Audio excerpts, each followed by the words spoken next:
નમસ્કાર, તમે જોઈ રહ્યા છો મંતવ્ય ન્યૂઝ અને મારો અવાજ સાથે હું આપની સાથે મહેન્દ્ર. તો આજે વાત કરવી છે માનવતાને શર્મસાર કરતી પાટણની એક ઘટનાની, જ્યાં માત્ર 5,000 રૂપિયાના વ્યાજની ઉઘરાણીમાં એક મહિલાને જીવતી સળગાવવાનો પ્રયત્ન કરવામાં આવ્યો. આર્થિક સંકટમાં ફસાયેલા સામાન્ય માણસ પર વ્યાજખોરોનો આ આતંક આખરે ક્યારે થમશે? પૈસા ન હોવાની લાચારી સામે વ્યાજખોર બાબુ રાવળની પિશાચી વૃત્તિ જાગી અને તેણે મહિલાને જીવતી સળગાવી દીધી. પીડિત મહિલાને સારવાર અર્થે હોસ્પિટલ લઈ જવામાં આવી, પરંતુ ત્યાં સારવાર દરમિયાન જ મહિલાનું મોત નીપજ્યું. ત્યારે પોલીસે આરોપી હત્યાના પ્રયાસનો ગુનો નોંધી અને તપાસ હાથ ધરી છે. પરંતુ સવાલ એ થઈ રહ્યો છે કે શું કાયદાનો ડર આ ધીમા ઝેર સમાન વ્યાજખોરીને નાબૂદ કરી શકશે? શા માટે વ્યાજખોરોને કાયદાનો ડર નથી? આખરે ક્યારે અટકશે ગરીબોની આર્થિક સતામણી? આજે આ જ મુદ્દે જનતાના મંતવ્યો જાણવા છે અને શરૂઆત કરવી છે વડોદરાથી. તો આવો જોઈએ વડોદરાની જનતાના મંતવ્યો શું છે. આર્થિક સંકટ વિશ્વમાં તો આર્થિક સંકટ છે. વિશ્વના આર્થિક સંકટ સાથે સાથે એ આર્થિક સંકટ ભારતથી પહોંચી ગયું છે સોસાયટી, શેરી, ગામડા સુધીને. આર્થિક સંકટના કારણે ક્યાંક વ્યાજ વટાવના ત્રાસથી લોકો કુદરતી મૃત્યુ આવે ત્યાર પહેલા આત્મહત્યા કરી રહ્યા છે. ભારતમાં કહેવાતું હતું કે ભારતની જમીન સોનાની ચીડિયા, એટલે ભારતમાં જમીનમાંથી ખેતી કરી અને લોકો સોનું પકવી રહ્યા છે એવી વાતો હતી.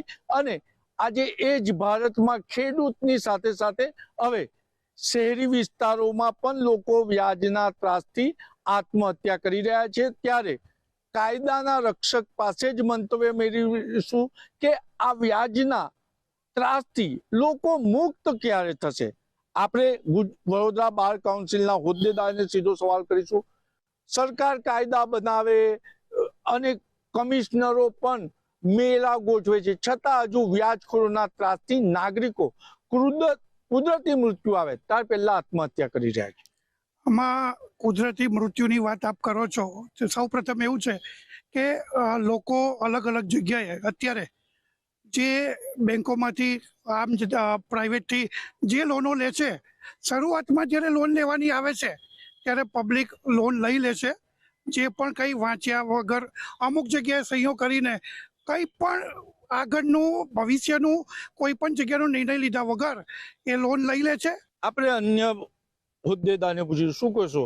કાયદા બન્યા છે અને છતાંય ક્યાંક અભન કહી શકાય કે લાલચ કે મજબૂરીમાં લોકો લોન લે છે અને પછી એ ચૂકવવાની આવે ત્યારે આત્મહત્યા કરવી પડે. વ્યાજખોરોનો ત્રાસ પણ એટલો છે. ખરેખર આપ એ વાત સાચી છે કે સમગ્ર ગુજરાત રાજ્ય નહીં પરંતુ ભારતના સમગ્ર ભારત દેશમાં વ્યાજખોરોનો આતંક ખૂબ જ વધી ગયો છે. એના માટે કંઈક અંશે હું એવું કહીશ કે સરકાર પણ જવાબદાર છે કે આવા લોકો પાછળ, આવા લોકોની સામે જે કાયદેસર કાર્યવાહી કરવી જોઈએ એ કાયદેસર કાર્યવાહી અમુક થોડાક સમય પૂરતી થાય છે. આપણે અન્ય વકીલને પૂછીશું, શું કહેશો? વ્યાજખોરોનો ત્રાસ યથાવત છે.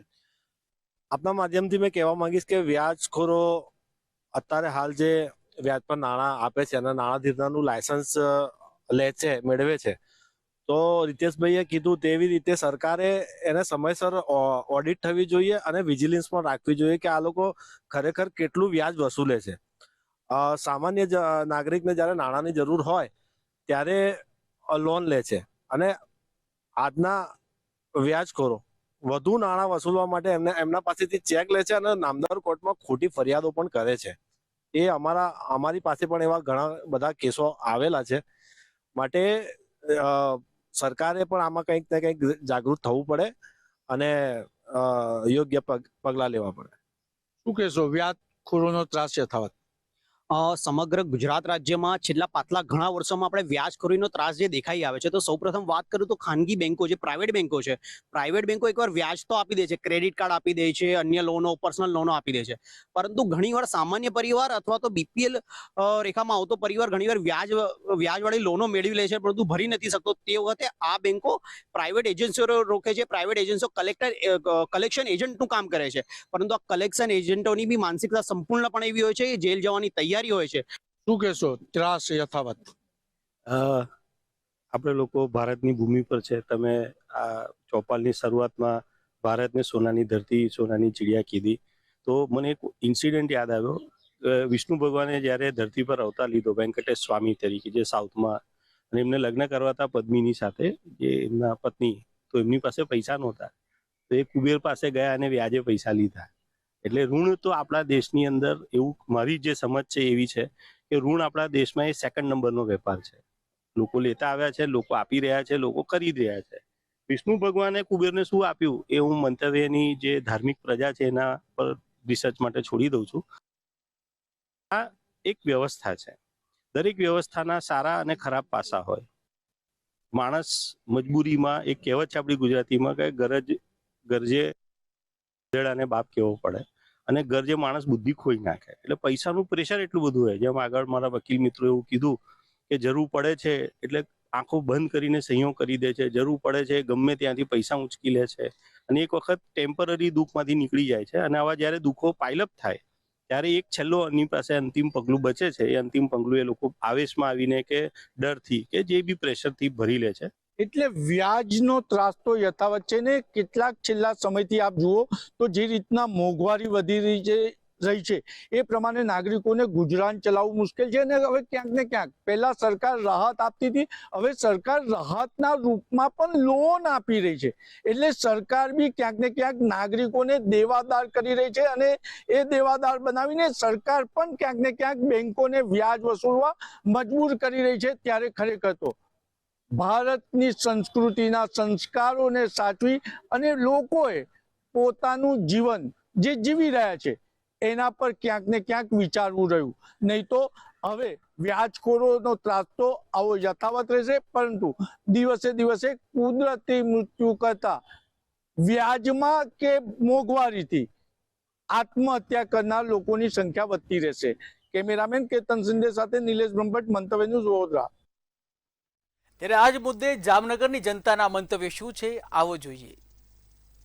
વ્યાજખોરીના ક્યાંક ને ક્યાંક રોજ બનાવ બનતા જોવા મળે છે. આ વ્યાજને લઈને જામનગર વાસીઓ પાસેથી જ જાણશું કે ખાસ કરીને નાની નાની ઉઘરાણી હોય તેમાં પણ મોટા પ્રમાણમાં વ્યાજખોરો દ્વારા ત્રાસ દેવામાં આવે છે, અને ક્યાંક ને ક્યાંક આ પોલીસ સ્ટેશન સુધી કે ક્યાંક ને ક્યાંક મારામારી સુધીના બનાવ બને છે. શું કહેશો? આમ જોવા જાવ ને તો વ્યાજખોરો અને ફાઇનાન્સ કંપનીઓ એ પોતાની જે ઉઘરાણી છે ને એ આખી ગુંડા સ્ટાઇલથી કરતા હોય છે. ખરેખર એવો એને રાઈટ જ નથી હોતો. ફાઇનાન્સ કંપની હોય કે કોઈ બેંક હોય, બેંકવાળા હવે તો એવા રિકવરી એજન્ટ રાખે છે કે જે સામેની પાર્ટીને એવી ધાક ધમકી આપે છે. અને ઘણી વાર આવા પ્રાઇવેટ નાના નાના બિચારા રોજે રોજનું કમાઈને ખાતા હોય એવા 5-10 હજાર રૂપિયાની મૂડી હાટું એના ઉપર જીવલેણ હુમલા થાય છે. એટલે ખરેખર આમાં તો પોલીસ તંત્ર પણ ક્યાંક ને ક્યાંક સંડોવાયેલું હોય છે. એટલે આ ગંભીર બાબત છે. ગૃહ વિભાગ અને ગુજરાત રાજ્યની પોલીસ જો આમાં સક્રિયતાથી દાખવે તો આ દૂષણ અટકે એમ છે. ખાસ કરીને અત્યારના સમયમાં વ્યાજખોરોનો ત્રાસ દિવસે ને દિવસે વધતો જાય છે. નાના માણસો હોય, નાની રકમ હોય, જેને લઈને એના ઉપર જીવલેણ હુમલાઓ કરવામાં આવે. શું કહેશો? એના માટે એટલું જ હું કહીશ કે આ જે એક દૂષણ છે ને એ ખરેખર એક સામાજિક દૂષણ છે. આજ પૈસાની જરૂર કોને પડે છે? જ્યારે આર્થિક સંકળામણ આવે માણસ પાસે. આજે તમે જુઓ ધંધા રોજગાર ક્યાંય છે નહીં. ખાસ કરીને જામનગરની વાત કરીએ તો જામનગર છે એ બ્રાસ ઉદ્યોગ ઉપર નભતું આખું શહેર છે. આ મહાકાય જે ઇન્ડસ્ટ્રીઓ આવી, નામમાં નથી પડવું, પણ એના હિસાબે તો સામે મોંઘવારી વધી છે. અને એમાં વધારાની એક વસ્તુ કહું તમને, આ વંતારા જેવું કર્યું એટલે જામનગરની અંદર બકાલાથી લઈને પાંદડા એ મોંઘા થઈ ગયા. કોથમરી ને પુદીનો ને એ તો બધું એમને બકાલા પડતું હતું. એના ભાવ એટલા થઈ ગયા કે આસમાને પહોંચી ગયા. લોકો પોતાની જરૂરિયાતો પૂરી નથી કરી શકતા. અત્યારની સ્થિતિમાં ખાસ કરીને પેટ્રોલ ડીઝલના ભાવ, આખી દુનિયાની અંદર બધી સરકારોએ લોકોને રાહતો આપી છે. સબસિડી આપી અને ઇલેક્ટ્રિસિટીની અંદર 200 યુનિટ યુરોપ જેવા કન્ટ્રીએ મોટા મોટા મહાકાય ઉદ્યોગોને એટલા બધા રાહતો આપી છે. આપણે અહીંયા તમે જુઓ તો વીજળીના ભાવમાં અત્યારે તમે જુઓ છેલ્લા 2 મહિનાના બિલ, તો એમાં સરચાર્જ બિલથી લઈ અને યુનિટના ભાવ દિવસે ને દિવસે વધતા જાય. લોકોને ખબર જ નથી. આજ તમને કહું, ગેસની બાટલો તમે લ્યો, ઇલેક્ટ્રિસિટીના બિલ ભરો, મોબાઈલના ડેટાના ચાર્જ, આ જરૂરિયાત થઈ ગઈ છે. આ બધી લક્ઝરિયસમાં નથી આવતું. આ બધી વસ્તુમાં લોકોને રાહત આપવી જોઈએ. સરકારે કોરોના કાળમાં લોકોની બાજુમાં નથી ઊભી રહી આપણી સરકાર. અને આ ટાઈમમાં ખરેખર જ્યારે ગલ્ફને આધારિત જ આપણો બ્રાસ ઉદ્યોગ છે કે જ્યાંથી આપણને ભંગાર આવતું હતું એ આજે તમને કહું બંધ થઈ ગયું છે અને ઉદ્યોગ આખું અત્યારે મરણ સ્થિતિમાં, મરણ પથારીએ પડ્યું છે. અત્યારે તમે જાઓ ઉદ્યોગની હાલત, તો દર ગુરુવારે લોકો પગારના પૈસા ગોતવા માટે નીકળે છે. એવું નથી કે નાનો માણસ જ આમાં ફસાયેલો છે, મોટા મોટા લોકો પણ આ વ્યાજના ચક્કરમાં આવી ગયા છે. એટલે સરકારે ક્યાંક લોકોની વચ્ચે ઊભું રહેવું જોઈએ, મારું એવું માનવું છે. અને આ વસ્તુને એક બહુ ગંભીર બાબત ગણવી જોઈએ કે સમાજની અંદર દિવસે ને દિવસે આવા ગુનાઓ વધે નહીં, એના માટે થઈને સરકારે રાહતો જાહેર કરવી જોઈએ, લોકોની બાજુમાં ઊભું રહેવું જોઈએ. ખાસ કરીને અત્યારે જે આ વાત છે કે આ વ્યાજખોરોનો ત્રાસને લઈ અને ક્યાંક ને ક્યાંક મારામારી ઉપર આવી જાય છે, શું કહેશો? એના માટે હું એટલું જ કહીશ કે સરકારે ખાસ કરીને ધિરાણ જે લોકો કરે છે, એની પાસે લાયસન્સ છે ધિરાણ કરવાનું, એના ઉપર રિસ્ટ્રિક્શન હોવું જોઈએ કે એ લોકો કેટલા ટકા વ્યાજે લે છે, વ્યાજે આપે છે પૈસા. કારણ કે એમાં શું છે, જરૂરિયાતમંદ જે આવે છે એની ગરજનો મેક્સિમમ ફાયદો લોકો લે છે. 5% લઈને એવું સાંભળ્યું 10%, આપણે તો બહુ ખબર નથી આ લાઈન, પણ 10% સુધીના વ્યાજ વસૂલ કરે છે. સરકારે એ એક રિસ્ટ્રિક્શન દેવું જોઈએ અને જે લોકો લાયસન્સ વગર ધંધો કરે છે એને તાત્કાલિક જેલમાં પૂરવા જોઈએ. વાત વ્યાજખોરોની છે કે વ્યાજને લઈને અને ક્યાંક ને ક્યાંક નાની રકમ હોય કે 5-10 હજાર જેવી નાની રકમ હોય તેમાં પણ મારામારી કે મહિલા ઉપર જીવલેણ હુમલો કરવામાં આવે છે, શું કહેશો? ખાસ કરીને તો હું એ કહેવા માંગુ છું કે જેટલા વ્યાજનો ધંધો કરે છે, વ્યાજખોરીનો ધંધો કરે છે, એ બધે માથાભારે તંતુઓ છે.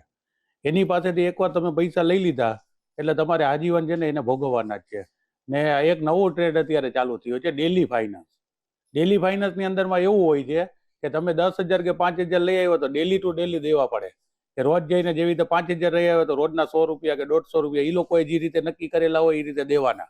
હવે કમાવીને માણસ લઈ આવતો હોય 300 રૂપિયા, રોજના 150 રૂપિયા આને દેવા જાય, 500 રૂપિયા 5,000ની રકમ હોય, એમાં રોજના 150 રૂપિયા એને દઈ આવતો એના ઘરની અંદરમાં ખાસે શું. બીજા નંબરની વાત છે કે તમે એ વિચાર કરી લ્યો કે સરકાર આટલા જેવો નીરવ મોદી ને મેહુલ ચોકસી ને જે કરોડોનો ને અરબોનો કરીને દેશ મૂકીને ભાગી ગયેલા છે, એને લોન દેવામાં સરકાર કોઈ અચકચાતી નથી. નાના વરણજી છે કે જે પોતે મજૂરી કરીને ખાય છે ને એને ભરવી છે પાછી લોન. તમે લાખ રૂપિયાની એને દેશો તો એ તમને કાયદેસરની ભરીને દેશે, એને તમારે લોન દેવી નથી. બેંકની અંદરમાં નાનો વરણનો માણસ જાય છે કે નાનો માણસ જાય છે તો એને કોઈ બેંક લોન દેવા સ્વીકારતી નથી. તમારે આ ગેરંટેડ લઈ આવો ને ઓરા ગેરંટેડ. એટલે સરકારને એવી સુવિધા કરવી જોઈએ કે જે નાનો વરણ છે એની સુવિધા તમે કરી દો તો આ કોઈ વ્યાજના ચક્કરમાં પડવા માંગતા જ નથી. અત્યારે એક તો તમારું વ્યાજવાળા માટે જાશો તમે તો હું તો એવા વિસ્તારની અંદરમાં રહું છું કે એવા વિસ્તારો અમુક જોયેલા છે કે મેં કે જ્યાં જાઓ તો એમ કે તમે પહેલા તમારી વસ્તુ ગીરવી રાખો. વસ્તુ ગીરવી રાખી એના પછી તમારી આગળથી વ્યાજે પૈસા દેવા આવે, 10-10, 15-15% એનું વ્યાજ ચૂકવવામાં આવે છે. તમારી વસ્તુ એ તમારે રાખવાની, 10-10, 15-15 વ્યાજે ચૂકવામાં આવું ને તો છતાંય 2-3 હપ્તા એના ચડી જાય વ્યાજ દેવાની અંદરમાં, તો જેમાં બે ફાર્મ એને ગારો કાઢવાની ને દાદાગીરી કરવાની એ કોઈ શક્ય ચાલવું ના જોઈએ. સરકારને એના માટે યોગ્યથી યોગ્ય પગલાં લેવા જોઈએ ને આવા વ્યાજમાં જે સંકળાયેલા લોકો છે એને જેને મુક્ત કરાવવા પડે ને આવા વ્યાજખોરોને જેલ ભેગા કરવા પડે. તો ક્યાંક ને ક્યાંક જામનગર વાસીઓનું કહેવું છે કે આવા વ્યક્તિઓ પર કડક કાર્યવાહી થવી જોઈએ અને આ કડક કાર્યવાહી એટલી હદે હોવી જોઈએ કે ક્યાંક આ ફાઇનાન્સ કંપનીઓ છે જે વ્યાજે પૈસા આપે છે તેના ઉપર પણ સરકારનું ક્યાંક ને ક્યાંક નિયંત્રણ રહેવું જોઈએ. અને આ નિયંત્રણ કર્યા પછી જો આમાં ક્યાંક ને ક્યાંક એ લોકોએ ભૂલચૂક કરી હોય કે કોઈ ધાક ધમકી આપી હોય તો એને પણ જેલ હવાલે કરવા જોઈએ તેવું જામનગર વાસીઓનું કહેવું છે. કેમેરામેન રોહિત નારવાણીની સાથે હિરેન ગાંધી, મંતવ્ય ન્યૂઝ, જામનગર. ત્યારે આ જ મુદ્દે સુરતની જનતાના શું મંતવ્યો છે આવો જોઈએ. વ્યાજખોરો છે જે મહિલાના જીવથી સળગાવવાનો પ્રયાસ કર્યો છે. ખાસ કરીને વાત કરીએ જે હિસાબે વ્યાજખોરોને દિવસને દિવસ આતંક વધી રહ્યા છે તે લઈને આપણી જોડે સ્થાનિક છે એમની જોડે વાત કરશું. શું કહેશો જે હિસાબે વ્યાજખોરોને ત્રાસ વધી રહ્યું છે લોકો પર? પાટણમાં એક મહિલાને જીવથી સળગાવવાનો કોશિશ કર્યું છે 5,000 માટે, શું કહેશો? આમાં કહેવાનું શું હોય કે સરકારી તંત્ર નિષ્ફળ છે, પોલીસ તંત્ર નિષ્ફળ છે, ત્યારે વ્યાજખોરોને આ આટલી બહાદુરી હાથમાં એમનામાં બહાદુર આવે છે. હું તો સુરત પોલીસે જે પ્રકારે સ્ટન્ટ લીધો હતો વ્યાજખોરો બાબતે એવી રીતે પાટણ પોલીસે એવો સ્ટન્ટ લેવો જોઈએ જે સુરત પોલીસે કર્યો હતો. આપણે શું કહે છે જે હિસાબે પાટણમાં એક મહિલાને 5,000 રૂપિયા માટે જીવથી સળગાવવાનો પ્રયાસ કર્યો છે? મારું નામ આમિર ટામેટાવાલા, હું સુરત શહેર કોંગ્રેસ. આજે પાટણમાં જે બનાવ બન્યું છે એ બનાવ બીજી બાજુ ના બને એટલા માટે હું પોલીસ તંત્રને કહેવા માંગુ છું કે જે સુરતમાં કાયદો કડક કર્યો એવો કાયદો પાટણમાં બી કડક થાય. તે વ્યાજખોરો જે વ્યાજખોરો છે એના પર કાયદેસરની કાર્યવાહી કરવામાં આવે. ને આ મહિલા સાથે જે થયું હોય તો બહુ દુઃખની વાત છે. શું કહેશો જે હિસાબે પાટણમાં 5,000 રૂપિયા માટે મહિલાને જીવતી હળગાવવાનો તૈયારી કર્યો ને જે વ્યાજખોરો છે એ લોકોને દિવસમાં દિવસ જે ત્રાસ વધે છે, શું કહેશો એના પર? મારું કહેવું તો ફક્ત એટલું જ છે કે પહેલાં તમે એ વિચાર કરો કે આ વ્યાજખોરોને પ્રોત્સાહન આપે છે કોણ? કે આટલો બધો એક સ્ત્રીને જીવતી સળગાવી મૂકવાનું એ લોકો જે કૃત્ય કરે છે એની પાછળ છે કોણ? કારણ કે કોઈને હાથ વગર તો કોઈ આવું કૃત્ય કરી નથી શકતા. કારણ કે મને તો એવું લાગે છે કે સરકાર આ લોકોને પૂરેપૂરું પ્રોત્સાહન આપે છે. કારણ કે આ લોકોના જે ફંડ ફાળા જે પ્રોગ્રામ હોય તેમાં ફાઇનાન્શિયલી આ વ્યાજખોરો જ એ લોકોને પૂરું પાડતા હોય છે. એટલે પૂરેપૂરો સહકાર આમાં સરકારનો છે. એટલે આપણે બીજા કોઈ તંત્રની વાત કર્યા વગર આ સરકારને વખોડીએ છીએ.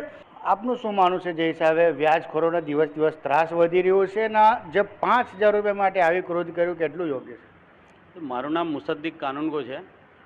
ઇસ્લામમાં વ્યાજ હરામ છે. કેમ કે વ્યાજ લેવું અને વ્યાજ આપવું ગુનો છે. એટલા માટે ગુનો છે કે એ કરનાર માણસો જે જેને એકવાર વ્યાજ લેવાની ટેવ પડી જાય એનામાંથી માનવતા સંવેદના બધી જતી રહે છે. એટલે ઇસ્લામમાં વ્યાજ હરામ છે. તો આ જે વ્યાજખોરો છે એમના પર ઇસ્લામી શરિયત મુજબ પગલાં લેવા જોઈએ. અને જે વ્યાજખોરો છે એમની સામે તો એટલી શિક્ષાત્મક કાર્યવાહી થવી જોઈએ કે એમને રાજ્ય બહારનો તડીપાર કરવી જોઈએ.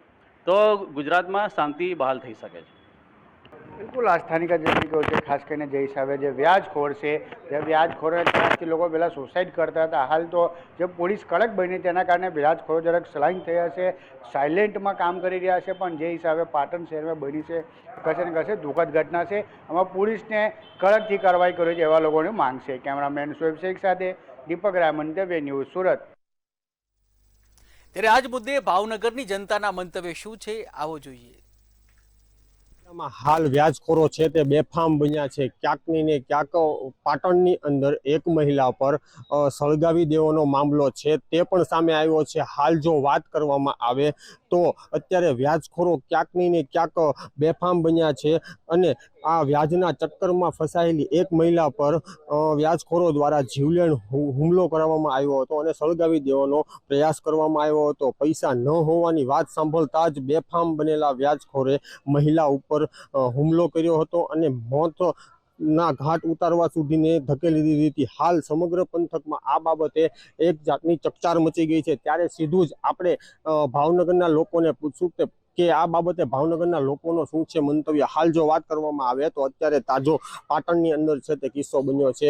મહિલા દ્વારા છે તે વ્યાજે પૈસા લેવામાં આવ્યા હતા. એ વ્યાજના પૈસા ક્યાંક ને ક્યાંક મજબૂરીમાં લેવામાં આવ્યા છે. પણ અત્યારે હાલ વ્યાજખોરો છે તે બેફામ બન્યા છે. એને લઈને તમારું શું મંતવ્ય છે?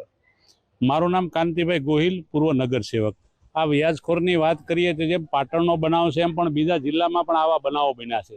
માનો કે આજે એક સામાન્ય બાબત કે જેની 5,000ની ઉઘરાણી હોય અને એમાંય જો આત્મહત્યા કરવી પડતી હોય અને એની માથે જે વ્યાજખોરો જે જુલમ ગુજારતા હોય તો ખરેખર આ ગંભીર બાબત કહેવાય. હાલ સરકાર દ્વારા છે તે ક્યાંક ને ક્યાંક આ બાબતે છે તે ધ્યાન દેવું જોઈએ તેવું લોકો દ્વારા કહેવામાં આવી રહ્યું છે. હાલ હજુ પણ આપણી સાથે જોડાઈ ચૂક્યા છે. આપણે એમને પણ પૂછશું. આ જે વાત છે વ્યાજખોરને લઈને એ સમગ્ર દેશમાં અને તમામ જિલ્લાની અંદર આવું ક્યાંક ને ક્યાંક બનતું હોય છે. આ બાબતે વ્યાજખોરો ઉપર કેવા પગલાં લેવા જોઈએ અને આ બાબતે વ્યાજખોરને અટકાવવા માટે સરકારને શું કરવું જોઈએ? મારું નામ ડૉક્ટર ગૌરાંગ સાટિયા છે. ખૂબ જ ગુજરાત રાજ્યની અંદર 32 જિલ્લાઓમાં વ્યાજવટાનું ખૂબ જ મોટા પ્રમાણમાં દૂષણ વધી રહ્યું છે. જો વાત કરવામાં આવે તો વ્યાજને લઈને લોકો દ્વારા કહેવામાં આવી રહ્યું છે કે સરકારે કયા પગલાં લેવા જોઈએ. હાલ જો વાત કરવામાં આપણી સાથે હજુ પણ જોડાઈ ચૂક્યા છે. હું તમને સીધું જ કહેવા માંગીશ કે અત્યારે હાલ વ્યાજના ચક્કરમાં લોકો પોતાની મજબૂરીના લીધે વ્યાજના પૈસા છે તે ઉપાડતા હોય. એને લઈને તમે શું કહેશો? મારું નામ કૌશિકભાઈ પ્રજાપતિ છે. ધંધાક્રિયાની અંદર અત્યારે માણસો બહુ પાછું રહી ગયું છે. હવે કામગીરીમાં માણસો પાસે જે કામનું વળતર નથી મળતું ત્યારે ઘર ચલાવવા માટે કે કોઈ બેરોજગાર બનેલો વ્યક્તિ હોય અને હરેક સમય ઉપર એના પોતાનું વ્યક્તિત્વને ઊભું રાખવા માટે માણસ મજબૂરીમાં આવીને વ્યાજખોર પાસેથી પૈસા લઈ આવે છે. હાલ સરકાર દ્વારા ક્યાંક ને ક્યાંક ધ્યાન છે તે વધારે રાખવું જોઈએ, જેથી કરીને આવા લોકો છે તે બેફામ ના બને. હજુ પણ એક સવાલ છે તે આપણે પૂછશું. જો વાત કરવામાં આવે તો આવા વ્યાજખોરો છે જે અત્યારે 1-2% લેવા જોઈએ એના બદલે અત્યારે 15-15, 20-20% વ્યાજ લે છે અને લોકો વ્યાજના ચક્કરમાં આવી જાય છે. લોકોને આ બાબતે તમે શું સૂઝબૂછ આપશો? ખરેખર આ બાબત ગંભીર છે. જો આ બેરોજગારી, મોંઘવારી અને આ પરિસ્થિતિને કારણે પૈસા લેવા પડતા હોય છે, પણ જે વ્યાજ વટાર જેને સરકાર લાયસન્સ આપતી હોય છે એ લોકોને મર્યાદિત લેવું જોઈએ. વ્યાજ 1%, 2% આવું વ્યાજ લેવું જોઈએ. 5-5, 10-10%, 15-15%ના પૈસા. હવે તમને કહો 6 મહિનાની માલપા, વરસદીની માલપા ડબલ પૈસા થાય. હવે એની મજબૂરી હોય ત્યારે પૈસા લીધા હોય તો એને એ વળતર એના વ્યાજ પણ ન ચૂકવી શકે અને અતિશય એની માથે 5 લાખના 20 લાખ 25 લાખ થતા વાર ન લાગે, શું કે વ્યાજ જ ન ભરી શકે. એટલે આ પોઝિશન થાય છે ત્યારે એને આત્મવિલોપન કરવું પડે. હાલ જો વાત કરવામાં આવે તો લોકો દ્વારા કહેવામાં આવી રહ્યું છે કે ક્યાંક ને ક્યાંક છે તે પોતાની મજબૂરીના કારણે છે તે વ્યાજના પૈસા લેતો હોય અને હાલ જે અત્યારે વ્યાજખોરો છે તે બેફામ બન્યા છે, જેને લઈને અત્યારે સરકાર દ્વારા વ્યાજખોરો ઉપર લાલ આંખ કરવી જોઈએ તેવું પણ લોકો દ્વારા કહેવામાં આવી રહ્યું છે. હિરેન માંડલિયા, મંતવ્ય ન્યૂઝ, ભાવનગર. ત્યારે આજ મુદ્દે કેશોદની જનતાના મંતવ્ય શું છે, આવો જોઈએ. લઈને ક્યાંક ને ક્યાંક વ્યાજખોરો જે છે એમનો આતંક ક્યારે થમશે તેને લઈને જો વાત કરવામાં આવે તો આપણી સાથે ઘણા એવા લોકો પણ છે. અમને જે પાટણમાં તાજેતરમાં જે ઘટના બની છે, મહિલાને જે સળગાવી આપવાનો જે પ્રયાસ કરવામાં આવ્યો છે, તો એના જે લોકો છે એમની સાથે જ વાત કરવાનો પ્રયત્ન કરીશું કે આવી ઘટનાઓ ક્યારે થમશે.